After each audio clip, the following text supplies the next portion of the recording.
Crabs वगैरह नहीं हुआ ना? लिंक रिएक्शन तो मतलब एरोबिक रेस्पिरेशन के पॉइंट लिखने हैं अपने को।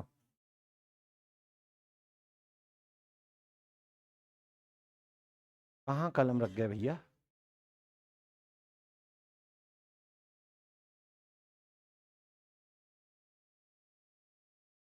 ये लेक्चर नंबर होगा तुम्हारा?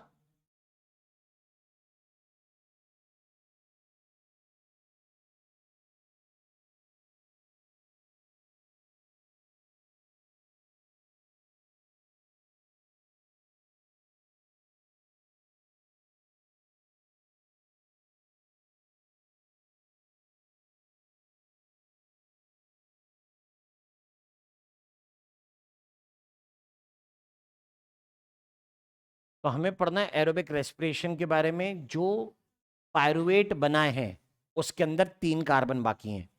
एरोबिक रेस्पिरेशन के अंदर इस पायरुवेट के स्टेप वाइज ऑक्सीडेशन में हाइड्रोजन का रिमूवल होगा, जो पीछे 3 CO2 को छोड़ जाएगा।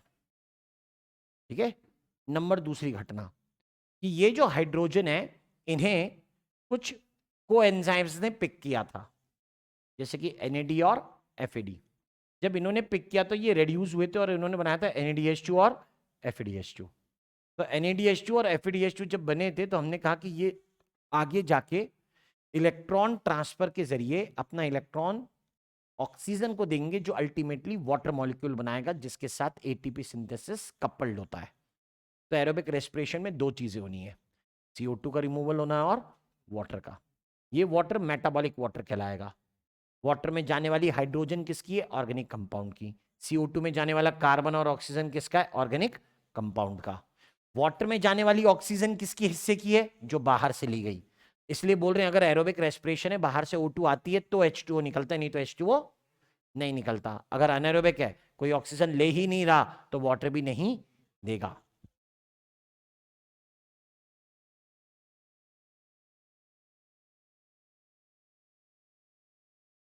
हेडिंग डालेंगे हम लोग एरोबिक रेस्पिरेशन,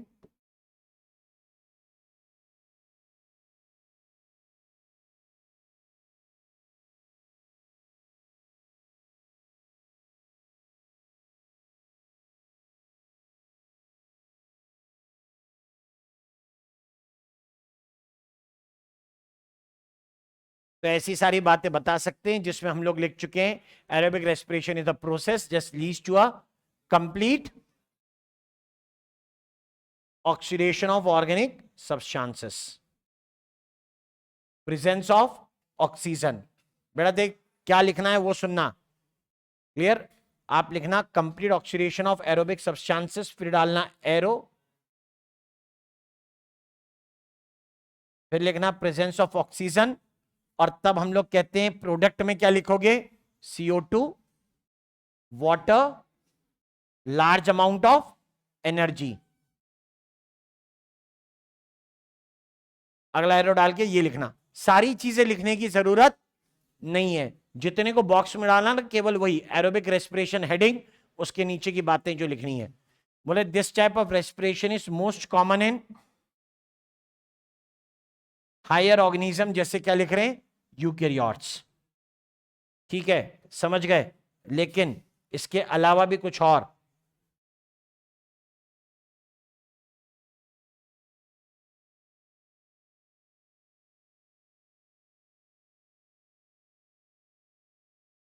एक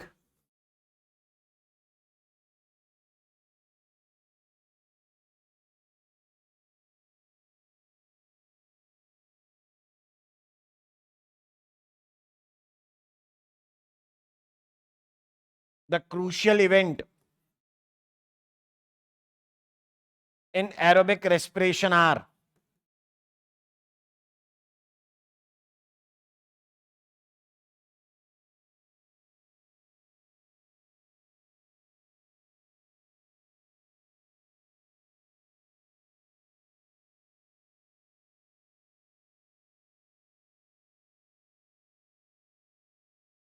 द कंप्लीट ऑक्सीडेशन ऑफ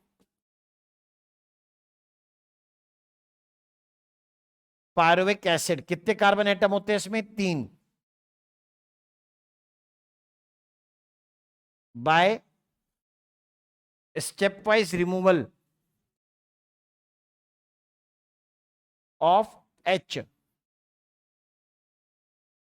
बात कार्बन एटम की और क्या कह रहे हैं, रिमूव क्या हो रही है, H। इसका ऑक्सीडेशन कैसे हो रहा है, H के रिमूवल से।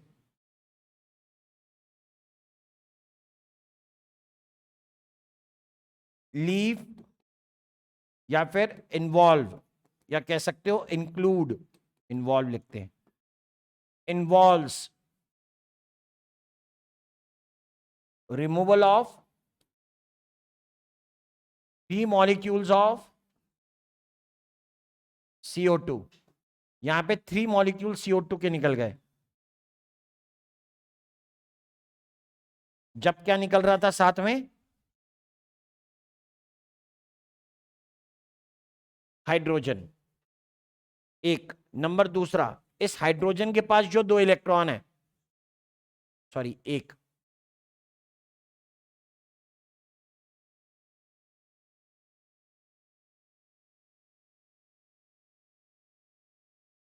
these electrons are passed on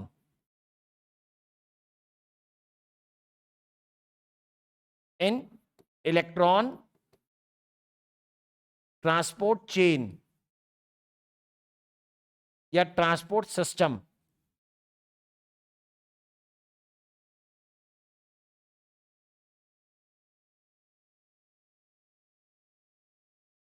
एक मिनट, ऐसे नहीं, these electrons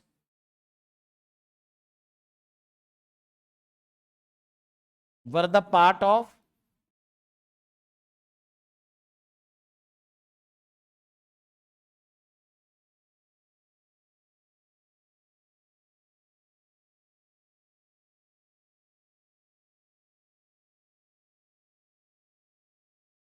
hydrogen are passed on via electron transfer system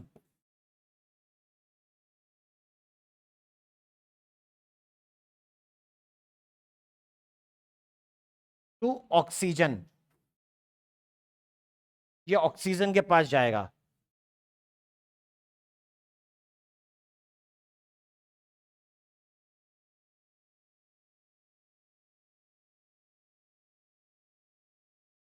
ultimately forming या अल्टीमेटली टू H2O। एक मिनट, इसको लिखो मेटाबॉलिक वाटर। एनसीईआरटी सिर्फ वाटर लिखता है, हम लिखेंगे मेटाबॉलिक वाटर, यानी बॉडी में बना है ये।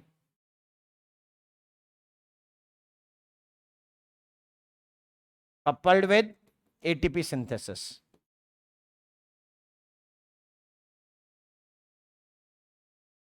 कंडीशंस पूरी मेंशन करके साथ लिखी है कि यहां पर उन्होंने कह दिया है कि 2 चीजें निकलेंगी, एक वाटर और दूसरा क्या, CO2। कौन आया यहां पे, ऑक्सीजन आया। यहां किसके आने की बात हो रही थी, पायरुविक एसिड की। तो पायरुविक एसिड को खत्म करने के लिए 2 चीजें बनने वाली हैं, एक है CO2 और एक है H2O।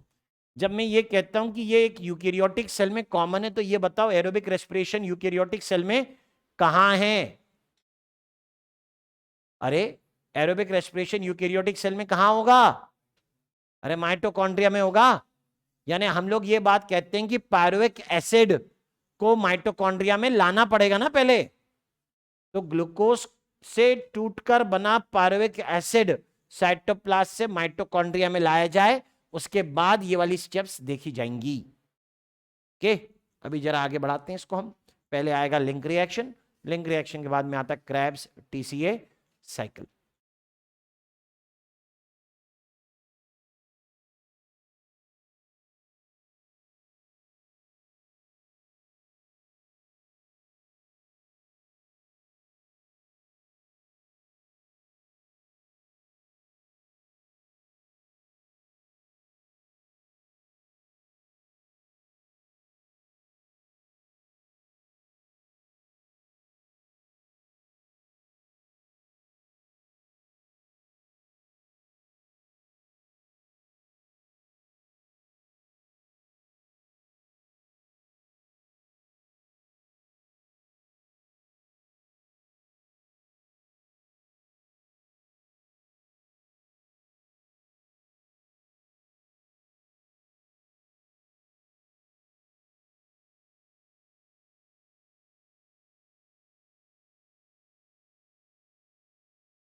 डन।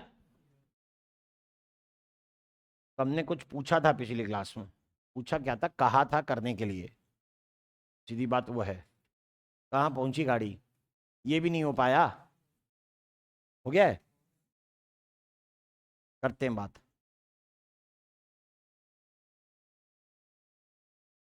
तुम तो नीट का फॉर्म भर दी बे।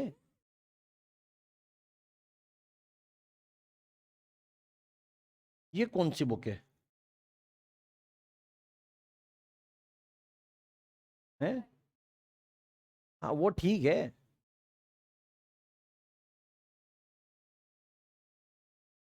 ये क्या है? क्या है प्रारंभ?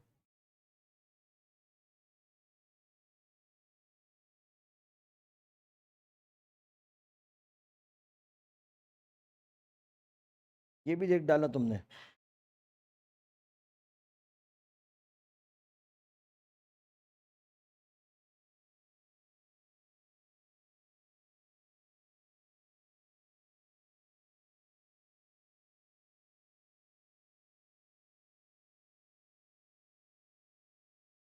डिब्बा गुल। हाँ, हो गया। अभी क्या है, ये जो हम लोग लिख रहे हैं यहां पर, हम लोग इसको पढ़ेंगे स्टेप वाइज। अब वो अंदर पायरुवेट कैसे आता है वो छोड़ो तुम, वो जाने दो, नॉट एट अवर लेवल, वो बात का है। ठीक है, कुछ चीजें जो होती है ना हर जगह नहीं पढ़ाई जाती। जैसे जब बच्चे छोटे थे तो उनको पढ़ा रहे थे 4 - 3 = 1, बच्चे ने गलती से लिख दिया 3 - 4 = 1, तो टीचर क्या कर देती थी, काट देती थी। दो कारण से, एक तुझे ये जानना नहीं है, और दूसरा तू वैसे भी गलत है। फिर वही बच्चा 2 साल बाद लिखता है 3 - 4 = -1। पहले बोलते ऐसा नहीं होता है, और फिर बोलते हैं ऐसा भी होता है। नहीं, समय के साथ चीजें बदल जाती है ना, बस। राइट, तो यानी हम क्या चीज कह रहे हैं कि हमें पहले अलग से प्लस करना सिखाया, अलग से मल्टीप्लाई करना सिखाया, अलग से माइनस करना सिखाया, अलग से डिवाइड करना। सबसे पहले क्या सिखाया बोलो? प्लस करना। लेकिन जब हम बोर्ड मास पढ़ते हैं तो सबसे पहले क्या करते हैं? डिवाइड करते हैं। क्या बात है भाई, है ना? जबकि सिखाते सबसे पहले क्या है? प्लस करना। मतलब वो क्या होता है, कंपेरेटिवली आसान। लेकिन मैथमेटिकली सबसे पहले क्या किया जाता है एक लंबी प्रॉब्लम के लिए? डिवाइड, जो सबसे आखिरी में सिखाते हैं। हैरत है ना?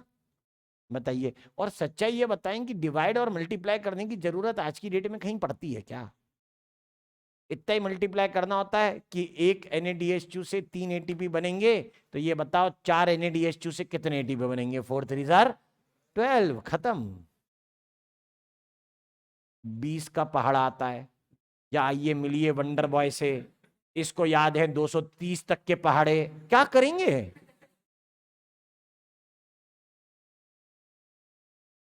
क्या करेंगे? सब्जी मार्केट में कोई अम्मा जी बैठी, उनसे पूछो स्कूल गए? नहीं। ठीक है, तो अम्मा हिसाब किताब कैसे आता है? बोला यही तो काम है। मतलब मैं जैसी बोलूंगा अम्मा 10 का खुल्ला नहीं है, बोलेंगे 20 का है, हम पलटेंगे वापस पैसा तुमको।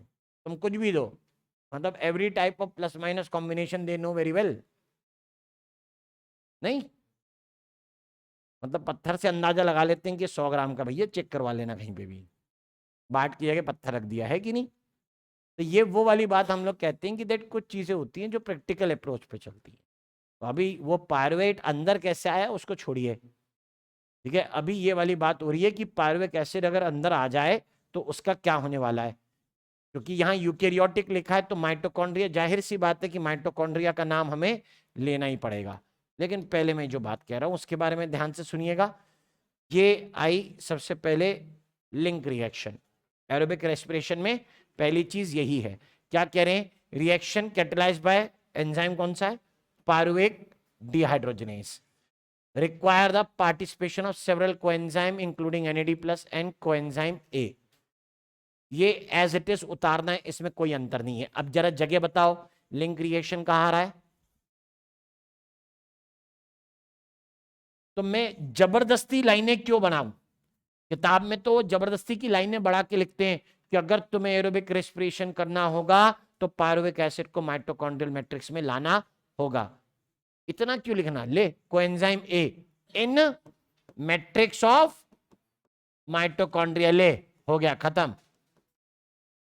इतनी कॉम्प्लिकेटेड लाइन लिखने की जरूरत क्या थी? सरल साधारण भाषा में, ठीक है, हम इतना सा लिख दें, ठीक है। अगर बैक्टीरिया होगा तो साइटोप्लाज्म में, अगर बैक्टीरिया होगा तो ये चीज कहां होगी? साइटोप्लाज्म में होगी। There is no doubt about it, इस बारे में कोई डाउट है ही नहीं कि अगर ये बैक्टीरिया होता, ये वाला अच्छा नहीं लग रहा, अगर ये बैक्टीरिया होता तो हम कहते हैं ये सारी चीजें कहां हो रही होती? माइटोकॉन्ड्रियल मैट्रिक्स में हो रही होती।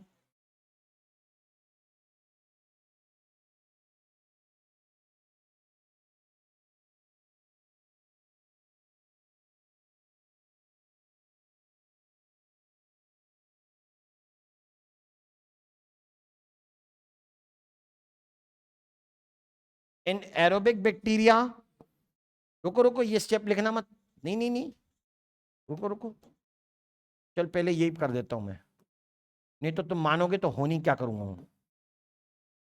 बात सुनो, क्या लिखा है? सेवरल को एंजाइम से लिखा है, मैं एक एक करके बढ़ा रहा हूं। यहां लिखा है Mg+2+, एक और एक एंजाइम लिखो, उसका नाम है को एंजाइम ए, शॉर्ट में लिखते हैं CoA। एक और नाम लिखूंगा, उसका नाम है TPP, थायमिन पायरोफॉस्फेट। और एक का नाम लिखना है, हम्म हम्म, एक और एक का नाम है, उसका नाम है लिपोइक एसिड। और एक लिखना है, कितने? 4 हो गए, 5 होते, 5। पांचवे का नाम लिख रहा हूं, उसका नाम है NAD+, लो भैया। और वैसे तो पायरुवेट डिहाइड्रोजिनेस कॉम्प्लेक्स में भी includes role of 3 different enzymes, इसके अंदर खुद 3 डिफरेंट एंजाइम्स होते हैं।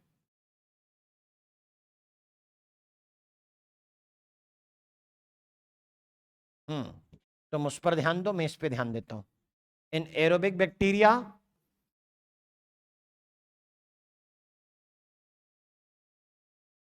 Link reaction occurs in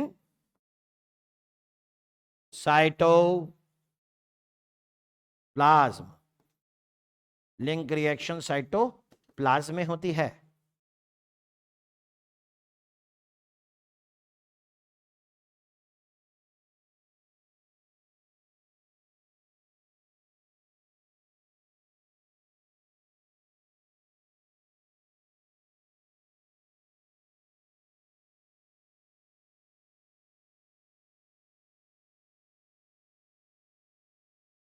done.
Done.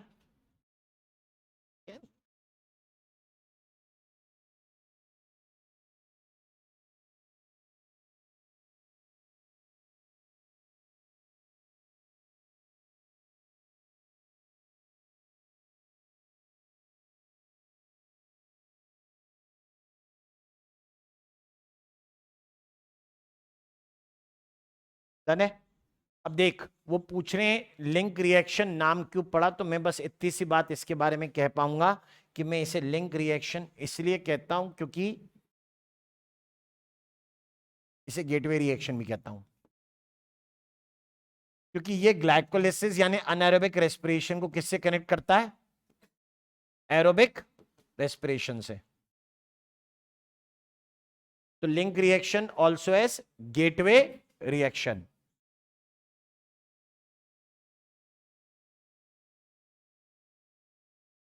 as it connects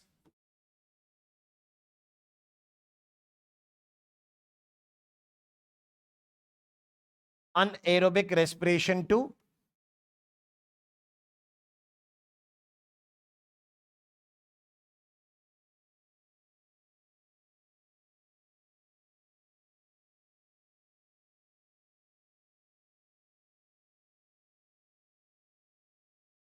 aerobic respiration।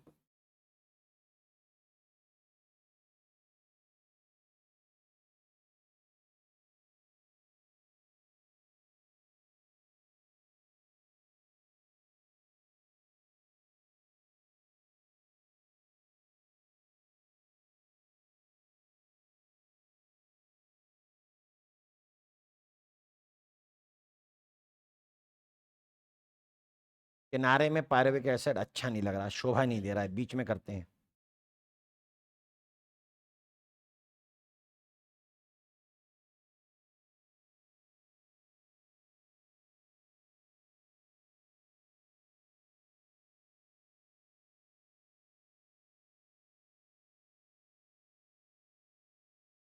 Formula तो याद ही है ना, पिछली क्लास में पूरा खेल फॉर्मूले पे ही तो किया था हमने फर्मेंटेशन में।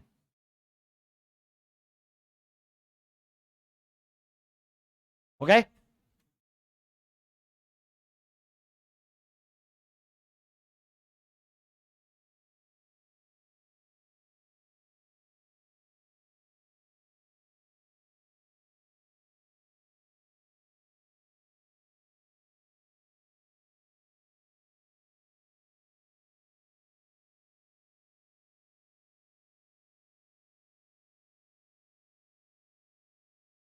अब सुनिए नेक्स्ट आगे की बात। एक क्वेश्चन बड़ा सिंपल है, मैंने तुम्हें पिछली क्लास में बताया था। अच्छा, उस क्वेश्चन को बॉटनी में पूछा जाए, जूलॉजी में पूछा जाए, मतलब एंजाइम में पूछे या यहाँ रेस्पिरेशन में पूछे, अपने आप में विवाद है। लेकिन जो जहां पूछे हमें उसका उत्तर आना चाहिए। हमसे कनेक्ट कर रहा है तो हम इधर ही चर्चा कर लेते हैं। ये लिखा ना 3 डिफरेंट एंजाइम्स, ये लिखा ना इंक्लूड्स रोल्स ऑफ या role of 3 different enzyme. 3 different enzyme है जो यहां पर पार्टिसिपेट करेंगे। मैं इसका एक्सप्लेनेशन अभी करने वाला हूं, बात ध्यान से सुनिएगा। उससे पहले इसका एक्सप्लेनेशन तो बाकी है ही, कुछ और भी चीजें हैं।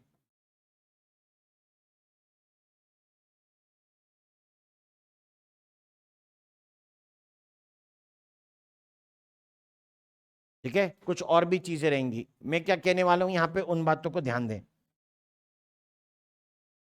Question,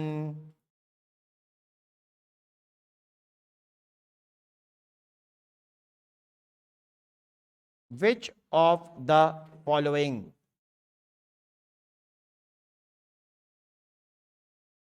is not a part of links reaction? Links reaction का पार्ट कौन नहीं है? ये लिंक रिएक्शन ना रे। ऑप्शन दी जा रही है फर्स्ट। पहले एंजाइम का नाम होता है एक्चुअली पायरुवेट डिहाइड्रोजिनेस, कॉम्प्लेक्स नहीं, सिर्फ पायरुवेट डिहाइड्रोजिनेस। एंजाइम 2 का नाम होता है डायलिपोलाइल ट्रांस एसिटाइलेज।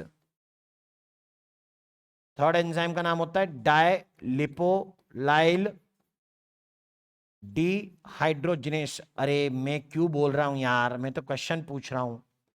हट। फोर्थ का नाम होता है पायरुवेट डी कार्बोक्साइलेज। हाँ जी, कौन इसका एंजाइम नहीं है, बताएं, बुद्धि लगाएं, उत्तर बताएं। इस प्रश्न के उत्तर में कोई इनाम नहीं है, लेकिन है बड़े काम का। कौन नहीं है इसका एंजाइम, सोचो। आप आंसर दे सकते हो, मैंने कहा ना। चौथा, पायरुवेट डीकार्बोक्सिलेज फर्मेंटेशन में पढ़ा है पीछे, अल्कोहल फर्मेंटेशन में। और भाई एंजाइम जो होता है ना, वो रिएक्शन के लिए स्पेसिफिक होता है, हर जगह नहीं जाता, ये भी बताया था। बाकी तीनों इसी के हिस्से हैं, ये लिखा ना, pyruvate dehydrogenase complex, right, PDHYC, pyruvate dehydrogenase complex के हिस्से ये तीनों हैं, ये नहीं है। पायरुवेट डीकार्बोक्सिलेज तो किस में इन्वॉल्व था, अल्कोहल फर्मेंटेशन में था।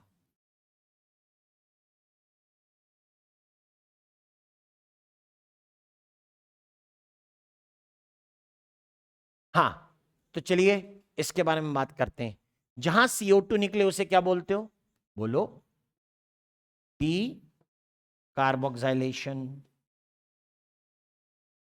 जहां हाइड्रोजन निकले उसे क्या बोलते हो,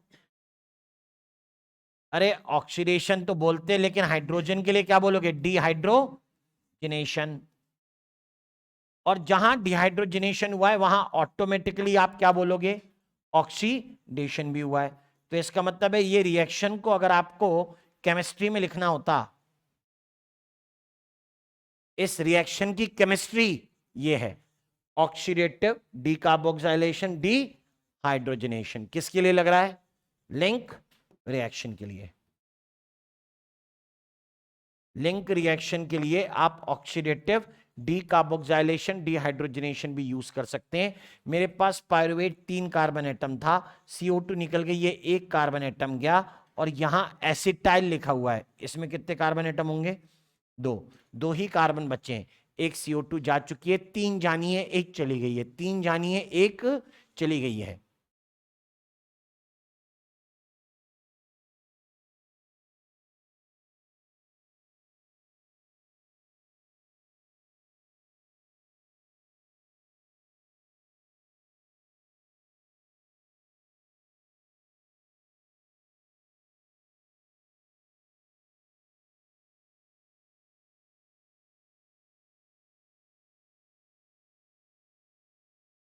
हो गए।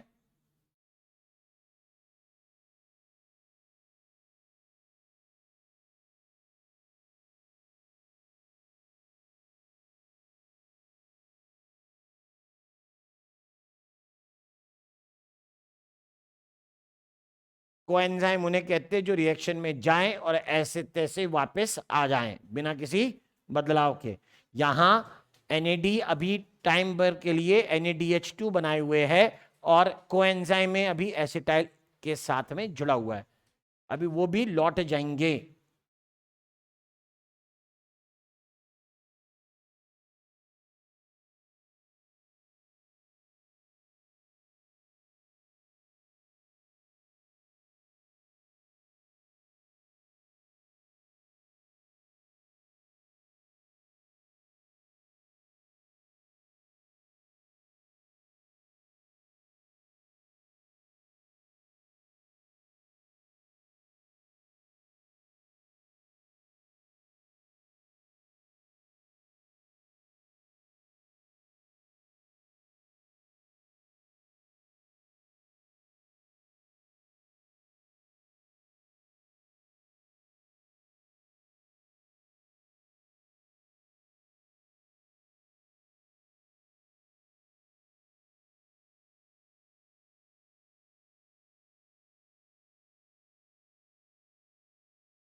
हो गए?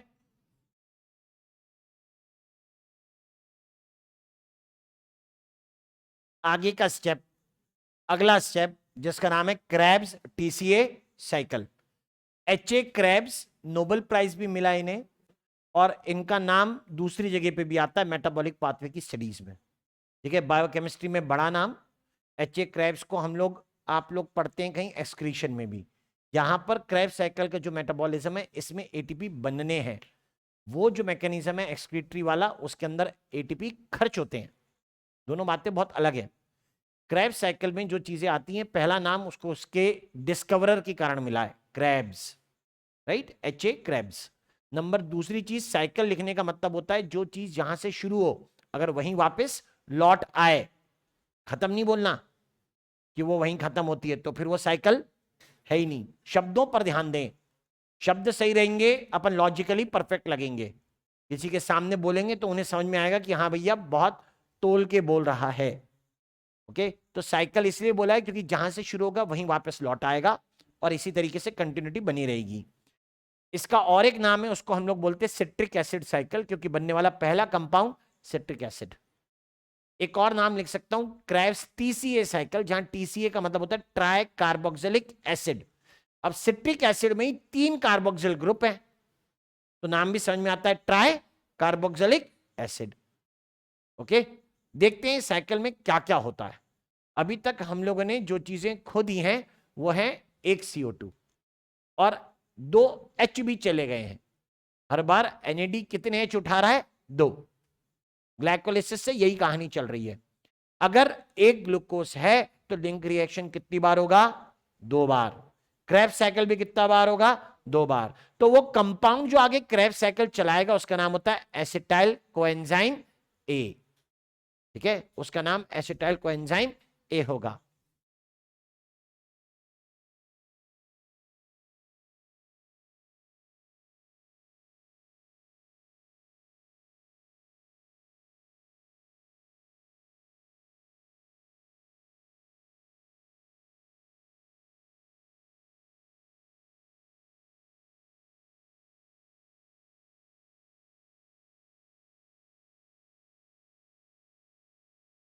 Named after H A crabs.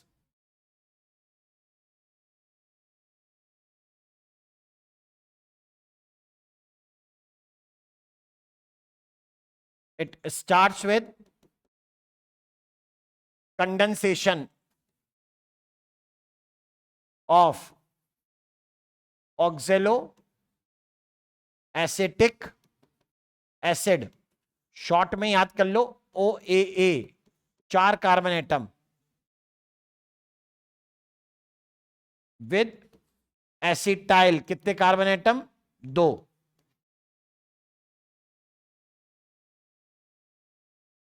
To form citric acid कितने atom? 6, with water in presence of enzyme का नाम बता रहा हूं,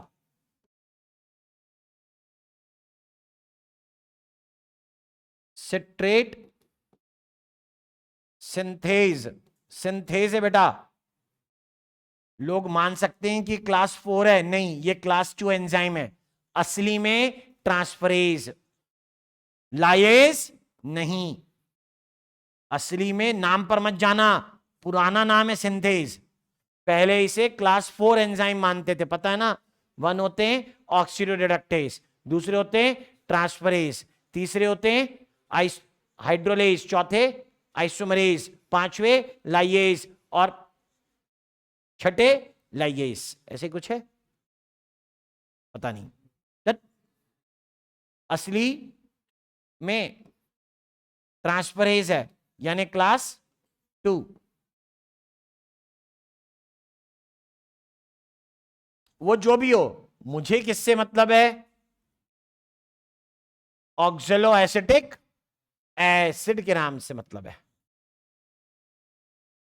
right. It start with condensation of oxalo acidic acid with acetyl coenzyme to form citric acid with H2O in presence of enzyme citrate synthase। असली में क्या होता है? ट्रांसफरेज होता है। जब ऐसी सारी बातें बताई हैं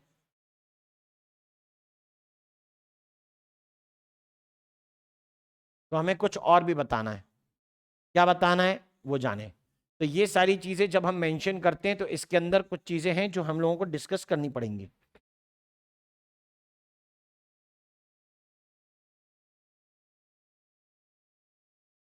कि यानी ओ ए को वापस बनना चाहिए, तभी ये क्या कहलाएगा, साइकिल।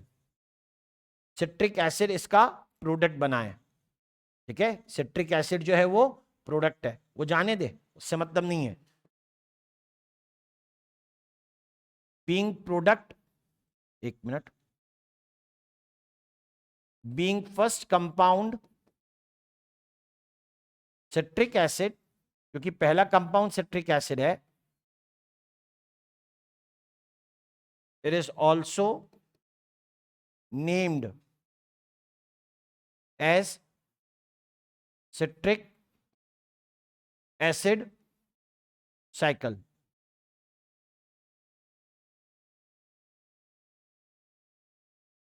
साइकिल का मीनिंग अभी बता रहा हूं। सिट्रिक एसिड में कितने 3 COH ग्रुप हैं, इसलिए TCA भी चलेगा, ट्राई कार्बोक्सिलिक एसिड। साइकिल इसलिए क्योंकि OAA वो जो लिखा है ऊपर इज रीजनरेटेड, वो वापस आ गया।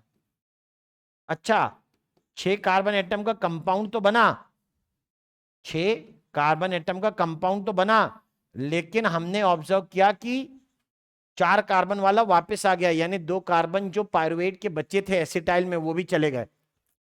2 बार डिकार्बोक्सिलेशन रिएक्शन होगा, ठीक है। यहां 2 बार डिकार्बोक्सिलेशन रिएक्शन होगा। उप्स, ये नहीं,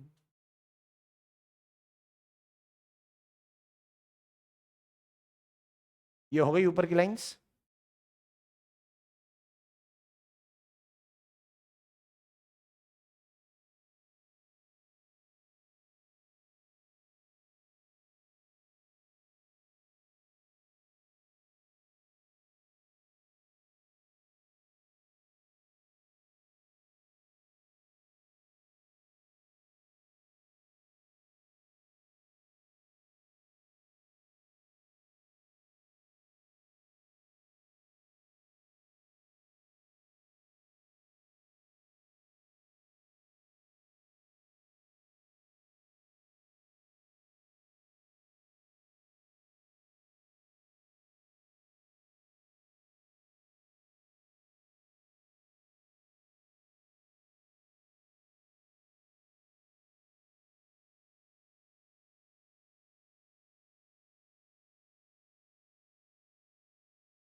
डन है,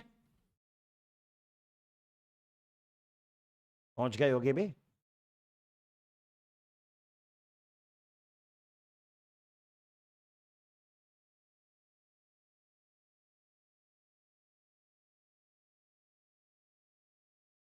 आ जाएंगे पॉइंट के पास वापस, ऐसे कोई दिक्कत नहीं है, मुझे साइकिल बनाना है एक्चुअली। वो जो पॉइंट लिखे हैं उसे दिखाऊं तो।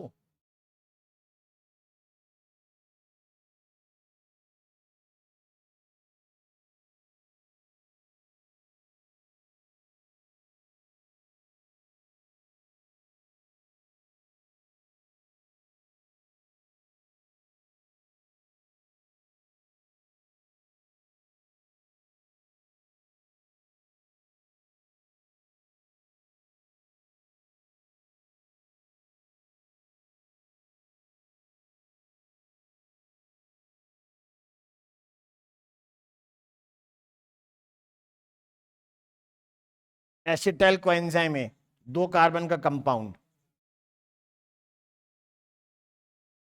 6 कार्बन का कंपाउंड बना पहला, नाम सिट्रिक एसिड।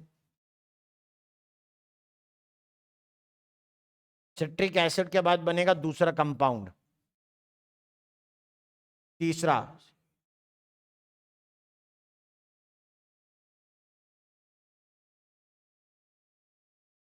अब जो बना वो बनेगा कितने, 5 कार्बन एटम का कंपाउंड। एक ही कंपाउंड है जो 5 कार्बन एटम का है, बाकी जो हैं वो 5 से ज्यादा के हो सकते हैं।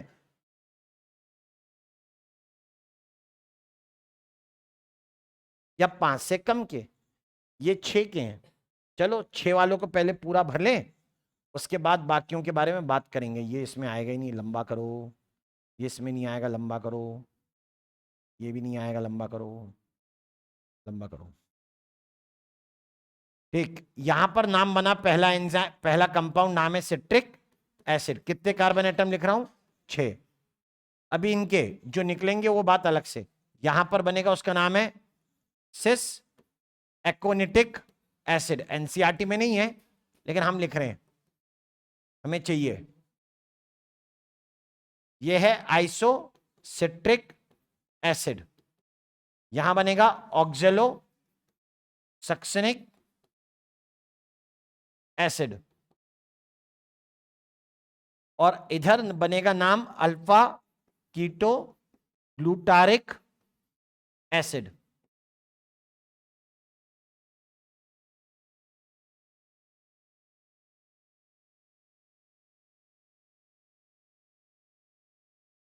और कुछ इसके अलावा, बहुत है यार।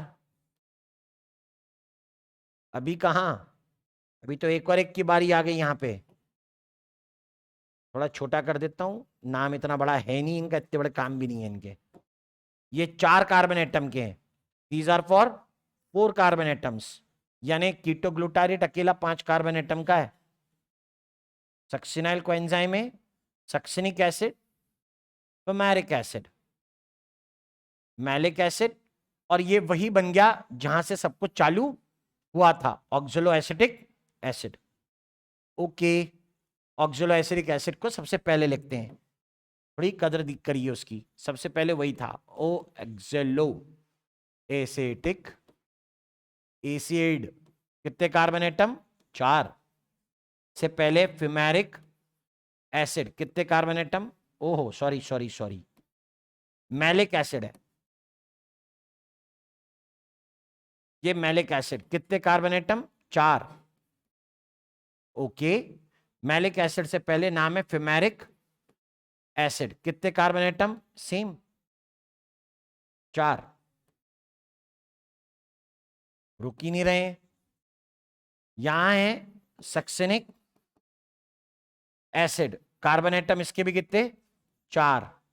सक्सेनिक एसिड फेमस नाम सुनाई दे रहा है, इससे पहले भी कहीं सुना हुआ लग रहा है। यहां पे नाम आएगा सक्सिनाइल को एंजाइम ए, ये 4 कार्बन एटम।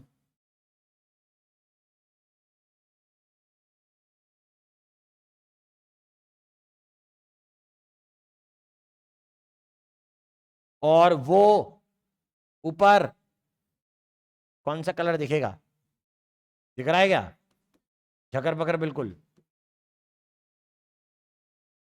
मुझे भी ऐसा लग रहा है, मुझे ही दिखाई दे रहा है, वाइट ही देखना पड़ेगा मजबूरी में, ऐसा मुझे लगता है। क्यों, क्यों नहीं, कलर नहीं बदल दे।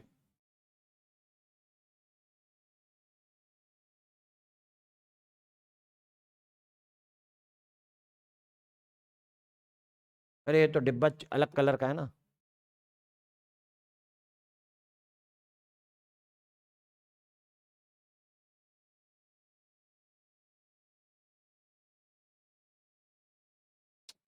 यही समस्या आती है कभी कभी, भाड़ में जाए, कुछ नहीं भर रहा है।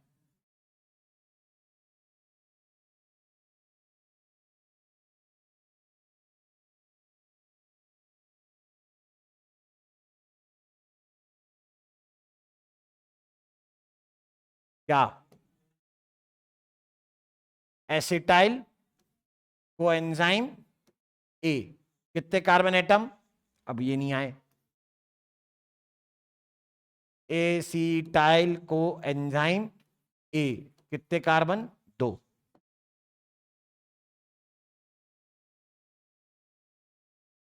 सब लिखे हैं आपके सामने, जो भी कंपाउंड के पार्ट है। एनसीईआरटी में जो नाम दिए हैं उनके बारे में भी ध्यान दे दो। एनसीईआरटी में जो जो नाम दिए हुए मैं बता रहा हूं, उन्होंने लिखा है can, intelligent, current, solve, some, foreign, mafia, operation, ये सब। खैर, हमें जिन बातों से मतलब है वो है टाइप ऑफ रिएक्शन से सारी चीजें। यहां पर एंजाइम का नाम बोल रहा हूं, सिट्रेट सिंथेज। यहां कौन बाहर निकल गया तो वो है कोएंजाइम ए। यहां कौन बाहर निकल जाना चाहिए तो वो हो सकता है वाटर के। ध्यान दीजिएगा डिहाइड्रोजनेज एंजाइम्स पे, जहां पर भी डिहाइड्रोजनेज एंजाइम है ना उसके ऊपर ध्यान दें। वैसे मुझे तो सबसे पहले CO2 पर ध्यान देना चाहिए। CO2 कहां कहां निकली, ये देख, ऑक्सोलोसैक्सनिक एसिड कितने कार्बन एटम वाले हैं, ये सब 6 कार्बन एटम के। ये कितने कार्बन एटम, 6। ये कितने कार्बन एटम, 6।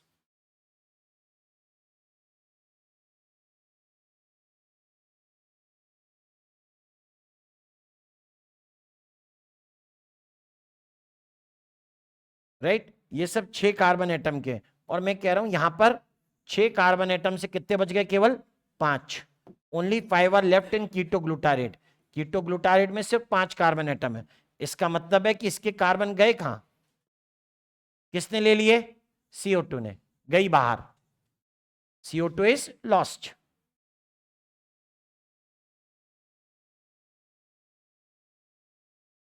पांच कार्बन एटम का सिर्फ एक कंपाउंड है। फिर से सुनो एक और बात, ये 4 का, ये 5 का, इसका मतलब है फिर से क्या निकल गई, CO2। लो जी, यानी आइसोसिट्रेट, एनसीईआरटी में ये कंपाउंड है ना, सक्सेसिवली डी कार्बोक्साइलेट होता है। यानी कितने बार होता है, 2 बार। आइसोसिट्रेट सक्सेसिवली डी कार्बोक्साइलेट होता है, यानी कितनी बार डी कार्बोक्साइलेट होता है, 2 बार होता है। ये वाला एनसीईआरटी में ये कंपाउंड नहीं है। तो ये यहां से यहां और यहां 2 स्टेप हो गए। जिसके बीच में कौन बनता है, कीटो ग्लूटारिक एसिड। क्वेश्चंस ऐसे ही बनेंगे, पॉइंट यही बनेंगे, बात समझ में आ रही है। ऐसी ही चीजें क्वेश्चन बनेंगी यहां पर। आगे देखिए कितने डिकार्बोक्सिलेशन रिएक्शन दिख रहे हैं, 2। खत्म हो गई, एसिटाइल में 2 ही तो कार्बन थे, खत्म। अब तो जो भी है वो OAA के कार्बन है वो वापस जा रहे हैं इधर। बात ये है कि भैया बीच में हाइड्रोजन भी तो रिमूव हुए हैं। ये भी तो बात हो रही है कि CO2 अकेली नहीं जाती। CO2 कहां गई है, डिहाइड्रोजनेशन के बीच बीच में गई है। देखिए एक जगह लिखा डिहाइड्रोजनेशन, दूसरी जगह फिर से डिहाइड्रोजनेशन लिख रहा हूं यहां पर, कीटो ग्लूटारेट डिहाइड्रोजिनेस। जहां पर भी डिहाइड्रोजिनेस आया मतलब वहां से हाइड्रोजन बाहर गया है। यहां है succinate dehydrogenase, famous enzyme SDH, short में लिखते हैं इसको SDH। यहां है मेलेट डिहाइड्रोजिनेस। चलो इसका मतलब जितनी जगह डिहाइड्रोजिनेस एंजाइम उतनी जगह कौन निकली, हाइड्रोजन। किसने ली, हाइड्रोजन किसने ली, यहां से अगर निकली है तो हाइड्रोजन को लेने वाला कौन, NAD+, बनाने वाला क्या, NADH2। यहां पर FAD के पास गया वो हाइड्रोजन, बन गया FADH2। और यहां की बात करते हैं, ये यहां से गए यहां से आए, मैंने फिर वही बात, NAD+ के पास हाइड्रोजन और बनाया NADH2। यहां आइसोसिट्रेट डिहाइड्रोजिनेस के पास NAD+ आया, हाइड्रोजन को लेंगे और बाहर जाएंगे NADH2 बनाएंगे।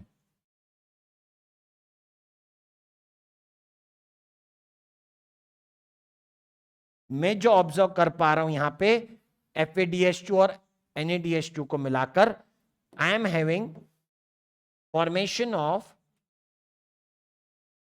FADH2 एक जगह, NADH2 तीन जगह। एक पायरुवेट से 4 NADH2 निकलते हैं, एक लिंक रिएक्शन में निकल चुका, 3 यहां निकल रहे हैं, एक FADH2 निकलता है, वो भी यहां पर दिख गया।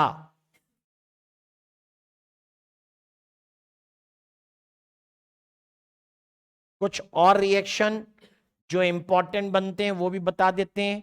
सक्सिनाइल कोएंजाइम में से GDP आया, GTP बनाया, और GTP ने ये फॉस्फेट ADP को दिया, तो वो ATP बन गया। ठीक है, इसी को तो क्या लिख रहे हैं, ट्रांस फॉस्फोराइलेशन। वाह, ये तो ग्लाइकोलिसिस वाली बात हो गई,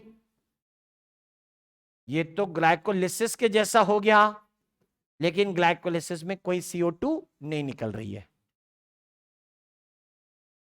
ये ट्रांसफॉस्फोराइलेशन का रिएक्शन। बाकी देख लो कितनी जगह डिहाइड्रोजनेशन है, 4, कितनी जगह डीकार्बोक्सिलेशन है, 2। सक्सिनेट डिहाइड्रोजिनेस का इनहिबिशन जानते हो कि भैया, इसका inhibitor malonic acid, malonate, competitive inhibition का एग्जांपल है। पिछले 2 एग्जांपल हेक्सोकाइनेस और फॉस्फोफ्रक्टोकाइनेस एलोस्टेरिक फीडबैक इनहिबिशन के थे, ये कॉम्पिटिटिव इनहिबिशन का एग्जांपल है।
डन।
ओके।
डन करें?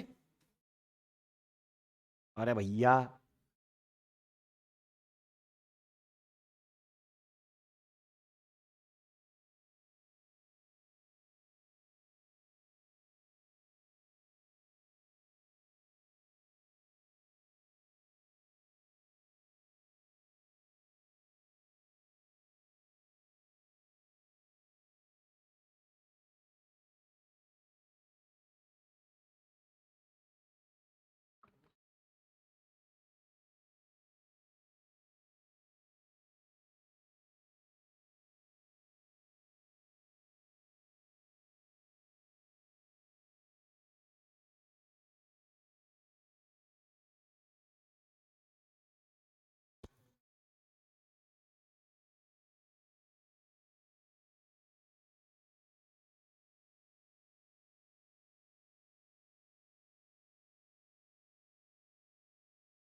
हो गए?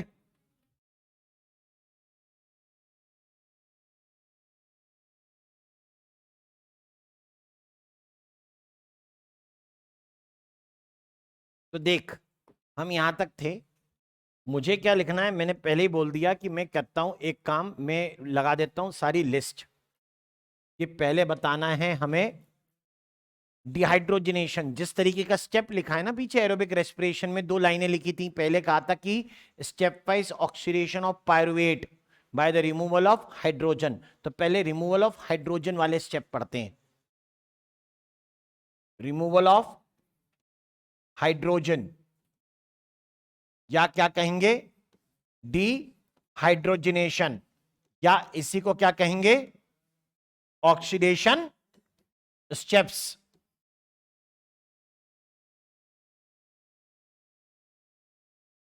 एट, बोलो कितनी जगह पे हुआ है? चार, 4 प्लेसेस।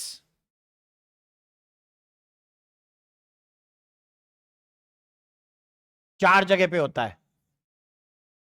कौन सी चार जगह होती हैं? झटपट नाम लिखते हैं रिएक्टेंट के, एक साथ कंक्लूड कर लेंगे। एक जगह हम लोग लिखते हैं आइसोसिट्रिक एसिड, कितने कार्बन एटम की? 6। दूसरा है अल्फा कीटो ग्लूटारिक एसिड, कितने कार्बन एटम का है? 5।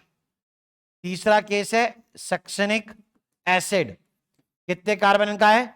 4। पांचवा है, सॉरी, चौथा है मैलिक एसिड, कितने कार्बन एटम है? 4।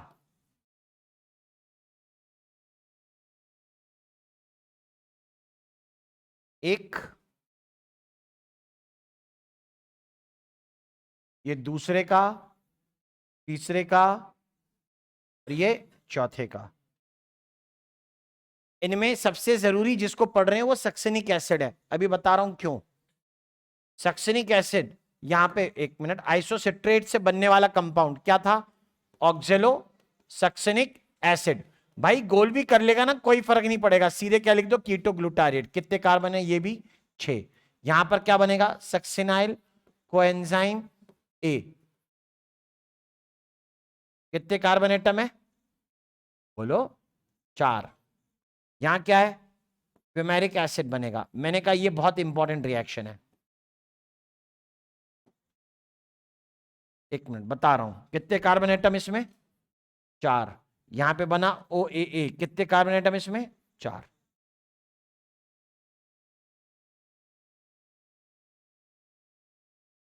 इसका नाम लिख ही चुके हो, आइसोसिट्रेट डिहाइड्रोजिनेज। और यहां क्या निकल गया? NADH2। यहां पर क्या निकल गई? NADH2। फिर सुनो और क्या निकल गया? CO2। यही ना? ठीक है, यहां पर CO2 भी निकली, जाने दो, उससे मतलब नहीं है। यानी ये वाला रिएक्शन भी क्या कहलाएगा? Oxidation dehydrogenation decarboxylation. जैसे लिंक रिएक्शन था ना, वैसे ये भी क्या कहला रहा है? Oxidation dehydrogenation decarboxylation. आगे बढ़े। सक्सिनिक एसिड, फ्यूमेरिक एसिड, कुछ बताना है इसके बारे में। बताना क्या खास है वो सुनिए। ये है SDH, कहां? On inner membrane. लो, ये बताना है। क्यों लिखा ऐसा? क्योंकि जब हम लोगों ने स्टेप्स ऑफ ग्लूकोज ब्रेकडाउन लिखा था, उसमें लिखा था कि क्रेब्स साइकिल के most of the reaction in matrix, most लिखा था ना, आल तो नहीं लिखा था। कौन नहीं हो रहा मैट्रिक्स में? Succinate to fumarate. Succinic acid से फिमरिक एसिड कहां हो रहा है? इनर मेम्ब्रेन पर। क्या निकल के आया इसमें बाहर? इसमें सिर्फ जो निकल के आया वो कौन है? FADH2। यहां FADH2 है, बदल गया है कंपाउंड। इधर मैलिक एसिड की बात करते तो हम कहते हैं यहां पर भी क्या निकल के आएगा? NADH2। ये अलग है, मेम्ब्रेन के ऊपर हो रहा है। 4 जगह हैं जहां पे हाइड्रोजन रिमूव हुआ। ठीक है, आगे डीकार्बोक्सिलेशन का स्टेप, और फिर हो जाएगा क्रेब्स साइकिल।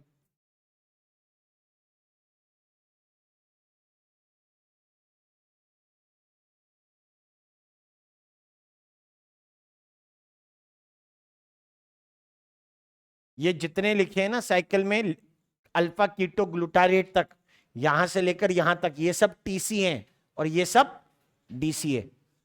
मतलब डाई कार्बोक्सिलिक एसिड। और ये वाली पूरी साइड ट्राई कार्बोक्सिलिक एसिड, कीटो ग्लूटारेट तक, और यहां से सारे डाई कार्बोक्सिलिक एसिड तक।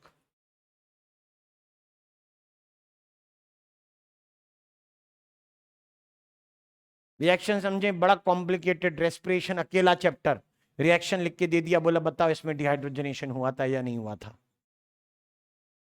रिएक्शन याद है तो नंबर याद रहेंगे NAD FAD के, नहीं तो अगर रिएक्शन याद नहीं है तो NAD FAD भी याद रखने का कोई फायदा नहीं। 4 बने थे सर, कहां बने थे, मुद्दा ये है।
सॉरी।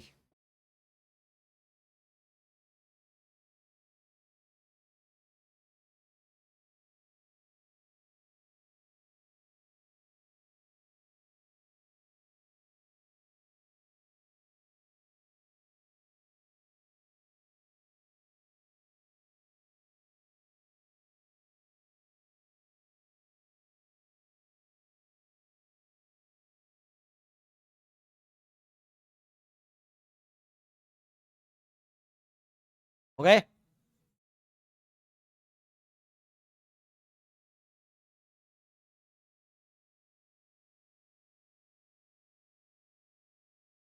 ऐसे में लिखना पड़ेगा क्या?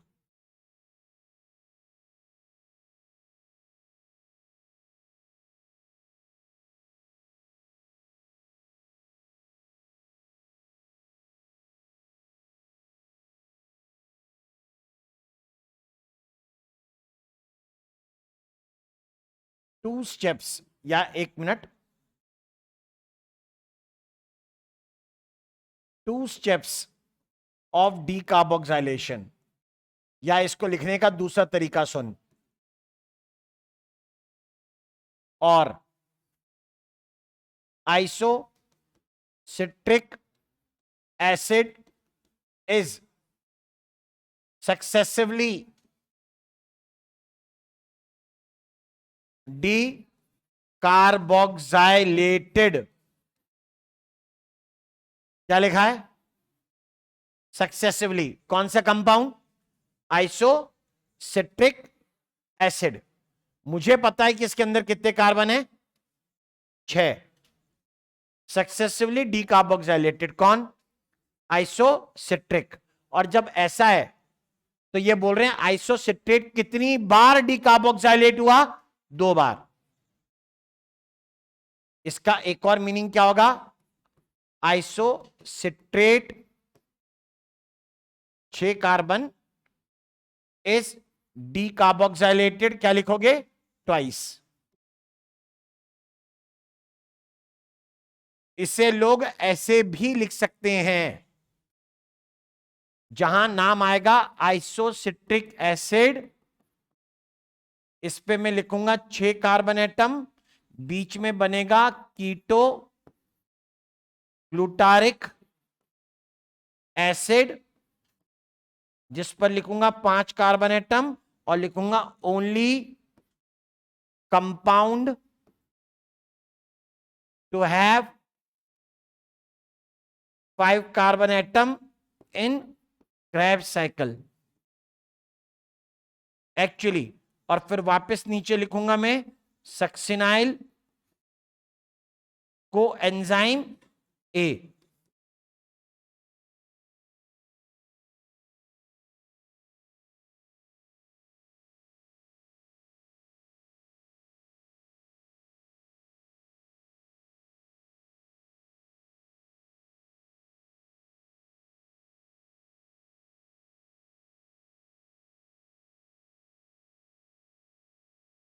अब जरा देखें आइसोसिट्रिक एसिड सक्सिनाइल कोएंजाइम है, इनके बारे में क्या मेंशन कर रहे हैं वो सुनिए।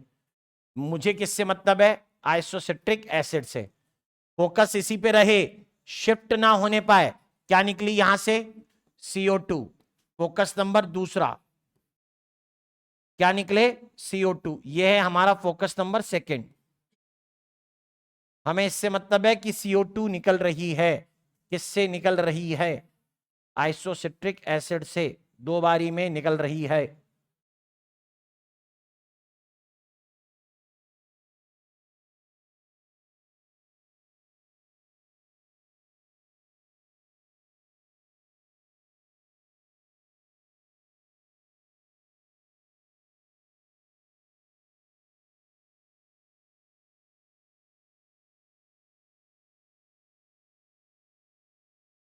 ये बच गया 4 carbon atom.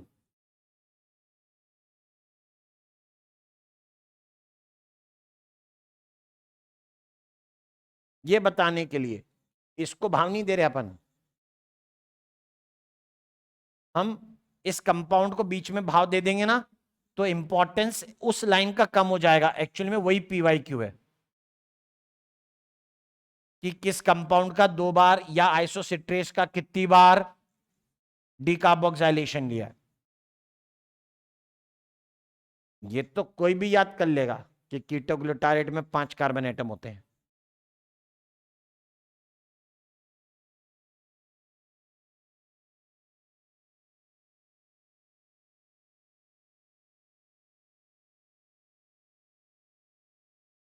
Regeneration of O ए कितने carbon atom? 4।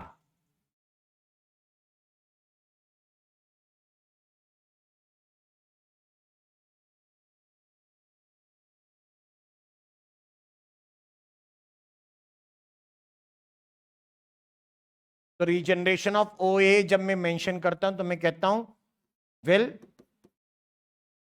Continue the Krebs cycle. Krebs cycle को ये कंटिन्यू करवाएगा। क्रेब्स बार बार चलेगा। तब अब मैं ये बात कह सकता हूं कि अगर मैं एक ग्लूकोज लूं, या वेट ऐसा लिखता हूं, for a molecule of acetyl coenzyme ए, एक एसिटाइल कोएंजाइम ए के लिए जो भी चीजें प्रोड्यूस हुई हैं उसके बारे में बात करेंगे। कितनी CO2 है? बोलो। CO2 कितनी है? 2। NaDH2 बोलो कितने हैं? 3। FADH2 बोलो कितने हैं? 1।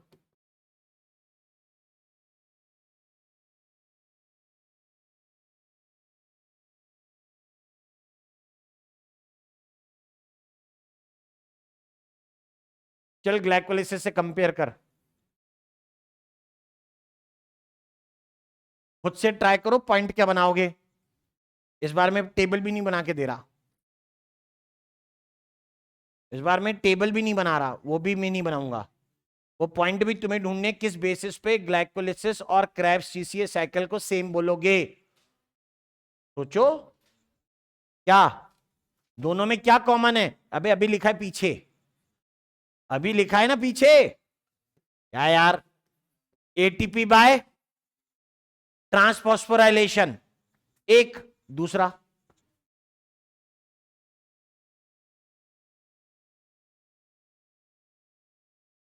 ग्लाइकोलाइसिस में ना होता है डिकार्बोक्सिलेशन। मार मत खा जाना मेरे से। NaDH2 बनता है ना? हाँ, और कुछ और लग रहा है सेम होगा? अब डिफरेंस ढूंढो फिर। ऑप्शन तो भैया मेरे को मिनिमम 4 चाहिए, मैंने पहले ही बोल दिया तुमसे, तो मतलब 2 और चाहिए मेरे को, कम से कम 2 और। बोलो डिफरेंस। CO2 हो गया, हाँ ठीक है, और चलो ठीक है, FAD बन गया, कुछ और?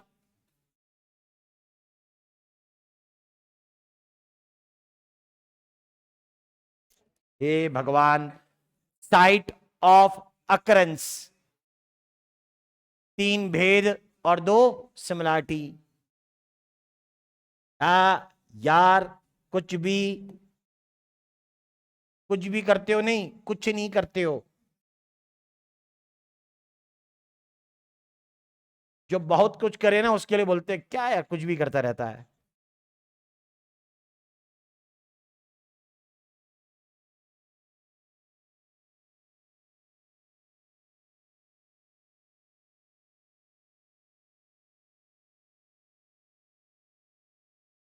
Krebs cycle when compared to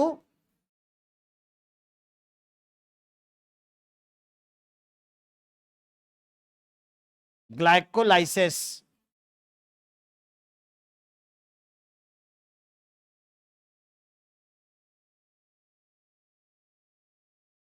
same क्या हो रहा है बोल, बोलो। ट्रांस फॉस्फोराइलेशन, या इसी को सबस्ट्रेट लेवल फॉस्फोराइलेशन भी बोलते हैं। उधार की जिंदगी से ATP बनाया है, उधार लेकर। दूसरा दूसरा ऑक्सीडेटिव डी हाइड्रोजिनेशन। भाई देख 4 ऑप्शन तो अपने को सजानी है, सीधी बात यही है। डिफरेंट बोलो, डिफरेंट। अब इस बार डिफरेंट तुम पहले में सबसे पहले बोलोगे साइट ऑफ अकरेंस, जगह का डिफरेंस होगा। दूसरा बोलो, यहां पर डी कार्बोक्सिलेशन होता है, वहां पर नहीं होता। नंबर तीसरा, पार्टिसिपेशन ऑफ किसका, एफएडी बोल, एफएडीएस टू पार्ट थोड़ा ले रहा है, बाहर हो रहा है। पार्टिसिपेशन ऑफ एफएडीएस, काय की तरह काम किया इसने, हाइड्रोजन कैरियर। कम से कम इतना तो कर ही सकते हैं, है ना। ये तो बात ही नहीं हो रही कि एरोबिक है या एनारोबिक। मान लिया ग्लाइकोलिसिस भी एरोबिक रेस्पिरेशन का हिस्सा रहे तो, इसलिए एरोबिक अनएरोबिक वाली बातें नहीं चल रही। हाँ इतना कह सकता हूं, क्रैब सिर्फ एरोबिक वाले ऑर्गेनिज्म में होगा और ग्लाइकोलिसिस दोनों में होगा। तो चल वो तो इधर ही हो गया ना, साइट ऑफ अकरेंस, एक तरीके से वही बात हो गई, राइट। अब नेक्स्ट क्लास के लिए ईटीएस पढ़िए और खुश रहिए।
हो गया ना।